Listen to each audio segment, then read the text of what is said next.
বরিশালের ঐতিহ্যবাহী মিষ্টির প্রশংসায় এবার মুগ্ধ খোদ ঢাকায় নিযুক্ত মার্কিন রাষ্ট্রদূত। বরিশাল সফরের অংশ হিসেবে আজ বিকেলে নগরীর ঐতিহ্যবাহী সকাল সন্ধ্যা মিষ্টান্ন ভাণ্ডারে যান মার্কিন রাষ্ট্রদূত ব্রেন্ট্রি ক্রিস্টেনসেন। এ সময় রাষ্ট্রদূতের সামনে বরিশালের ঐতিহ্যবাহী প্রায় ৪০ ধরনের মিষ্টি ও মিষ্টান্ন তুলে ধরা হয়।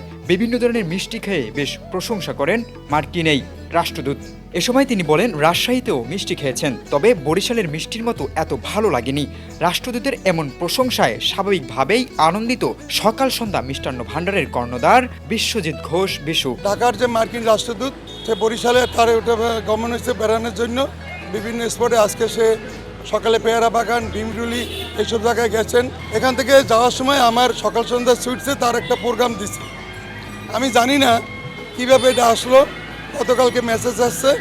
আমি আপ্রাণ চেষ্টা করছি বরিশালের ঐতিহ্য, বরিশালের কৃষ্টি এবং বরিশালের ভালোবাসা এটাকে পরিবেশন করার জন্য আমি আপ্রাণ চেষ্টা করছি এবং তারা আমার আপ্যায়নে যথেষ্ট খুশি।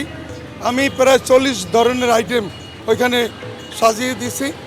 তারা প্রত্যেকটা আইটেমই বেস্ট এবং বিউটিফুল এবং অনেক স্বাদ প্রশংসা করেছে। বলছে আমরা রাজশাহী গেছিলাম কিন্তু এত আইটেম পাই নাই। আর রাজশাহীর মিষ্টি একটু কড়া, মিষ্টি বেশি, এখানের মিষ্টি লাইট সুগার খেয়ে অনেক তৃপ্তি পেয়েছে এবং আমি আজকে ধন্য যে আমার বরিশালে সামান্য একটা ছোটো মিষ্টির দোকান, সেই দোকানে আজকে আগমনে আমি আসলেই ধন্য এবং আমি চিরদিন বরিশালবাসীকে করতে পারি গণ্য। সকালে ভালোবাসা আমি পেয়েছি পূর্ণ। বরিশালের ঐতিহ্যবাহী মিষ্টির স্বাদ দেশের গণ্ডি পেরিয়ে একজন বিদেশি কূটনৈতিকের কাছ থেকেও এমন প্রশংসা পাওয়ায় উচ্ছ্বাসিত সংশ্লিষ্টরা। বরিশালের মিষ্টির ঐতিহ্য আর স্বাদের গল্প এভাবেই যেন পৌঁছে যাচ্ছে আরও দূরে। সিয়াম বিশ্বাস, BHS নিউজ, বরিশাল।